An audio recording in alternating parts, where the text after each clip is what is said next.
کبھی کبھی ہم بڑی بڑی نیکیوں کی تلاش میں اتنے دور نکل جاتے ہیں کہ اپنے قدموں پر پڑی جنت کو بھول جاتے ہیں۔ سڑک پر پڑا وہ ایک پتھر، وہ نکیلا کانٹا یا وہ ایک شیشے کا ٹکڑا محض ایک رکاوٹ نہیں ہے، بلکہ وہ آپ کے ایمان کا امتحان ہوتا ہے۔ ذرا تصور کیجئے، آپ کا ہٹایا ہوا ایک چھوٹا سا پتھر کسی موٹر سائیکل سوار کو حادثے سے بچا سکتا ہے، کسی بچے کو چوٹ لگنے سے محفوظ رکھ سکتا ہے، کسی نابینا اور ضعیف انسان کا راستہ آسان بنا سکتا ہے۔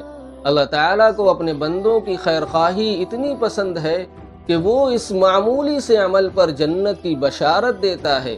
ایک حدیث میں ہے کہ نبی کریم علیہ الصلاۃ والسلام نے فرمایا، ایک شخص نے راستے پر درخت کی ایک شاخ دیکھی جو لوگوں کو تکلیف دے رہی تھی، اس نے اسے ہٹا دیا۔